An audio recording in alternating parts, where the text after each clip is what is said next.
അമ്മേ സാറിലേച്ച് വിളിച്ചിരുന്നു. എന്നാ അവരിന്ന് പെർശിനിക്ക് പോകുന്നുണ്ട് വരുന്നോന്ന് വെച്ചിട്ട്. ചിലപ്പോൾ മിഞ്ഞാന്ന് പോയിട്ടെല്ലാം വന്ന് ഓക്ക് വീട്ടിൽ പണിയൊന്നും ഇല്ലേ, ചോറും കൂട്ടാനൊന്നും വെക്കണ്ടേ? അതിന് ഓർക്കോളം മോളെല്ലാം വെക്കൂലേ. എന്നാൽ രണ്ടു മൂന്ന് ബാല്യക്കാർ കുട്ടികളില്ലേ? ആ പെണ്ണ് ചെറുതെന്നേ ഉള്ളൂ, നല്ലോണം പണിയെടുക്കൂ.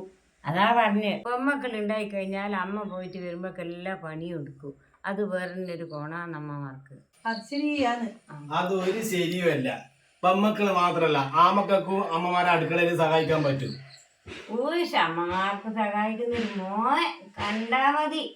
കളിയാക്കുന്നു വേണ്ട, ഒരു നേരത്തെ ചോറും കറിയിലും ഉണ്ടാക്കാനെ കൊണ്ടും പറ്റും കേട്ടാ. നിങ്ങള് ചോറും കറിയൊന്നും ഉണ്ടാക്കണ്ട, ഒരു ചായ വെക്കാനാവോ നിങ്ങളെ കൊണ്ട്? വെല്ലുവിളിയാ? ആ, ഒരു 5 മിനിറ്റ് കൊണ്ട് നിങ്ങൾക്ക് അടിപൊളി ചായ ഉണ്ടാക്കി തരാ. പക്ഷെ ഒരു കണ്ടീഷൻ, നീയും അമ്മയും അകത്തോട്ട് വരണം, അടുക്കളയിൽ വരണം. ഏറ്റല്ലോ എന്നാ നോക്കോ, അടിപൊളി ചായ. നിങ്ങക്ക് മധുരം വേണ്ടല്ലോ? എനിക്ക് മധുരം പോയിക്കോ. ഓ, അങ്ങനെയെങ്കിലും ഒരു ദിവസം അടുക്കളയിലെ ബുദ്ധിമുട്ടെല്ലാം ഒന്ന് അറിയട്ടെ. പിന്നെ അടുക്കള ചെന്നോക്കല്ല അറിയാ, പ്രൈവറ്റ് പോലെ ആക്കിയിട്ടുണ്ടാവും അടുക്കള. അമ്മ അച്ഛൻ്റെ അടുക്കളയിൽ നിന്ന് അച്ഛൻ ചായ വെക്കുക. ചായ വെക്കാനാ? അച്ഛനാ? അച്ഛാ അവർക്ക് സ്പെഷ്യൽ ചായ അതൊരു പഠിക്കാം. അടുക്കളയിൽ നിന്നല്ലോ പാത്രത്തിന്റെ അച്ഛൻ കേൾക്കുന്നുണ്ട്.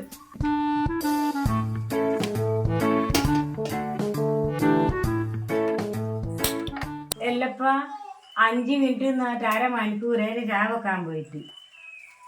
ബിജുവാട്ടാ എന്തായി? ഓന്റെ ചായ ഇന്ന് കിട്ടിയിട്ട് നമ്മള് കുറിച്ചേ തന്നെ. അത്യാവശ്യം വെക്കാനെല്ലാം അറിയാ, പക്ഷെ എനിക്ക് തടി ഇറങ്ങിട്ട് ഒഴിച്ച് പണിയും ചെയ്യാണ്.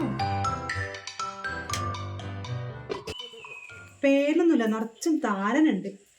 താരനെ കടിക്കുന്നു. താരനായിരിക്കും ചെറിയ. കൊറേ സമയമായി പാലടുപ്പത്ത് വെച്ചിട്ട്, പക്ഷെ തിളക്കുന്നേ ഇല്ല. തിളക്കുന്നില്ലേ? ഗ്യാസിന് എന്തോ കുഴപ്പമുണ്ട്. ഗ്യാസ് നിങ്ങൾ അങ്ങോട്ട് ഇന്നാട്ടെ. നീ അടുപ്പത്ത് വെച്ചിനാ നോക്കീനാ?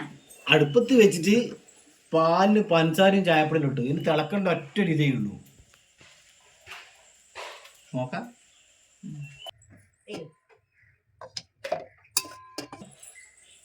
അമ്മേ, പാലാന്ന് പറഞ്ഞിട്ട് എന്നാ അടുപ്പത്ത് വെച്ചെന്നറിയാവോ? രാവിലെ ഇഡ്ലിക്ക് അരച്ച് വെച്ച മാവ്. അതുകൊണ്ടല്ലേ ഞാനും വിചാരിച്ചു പാല് തിളക്കാതെ. അടുത്തതിന് ശരിയാക്കട്ടാ. അമ്മുക്ക്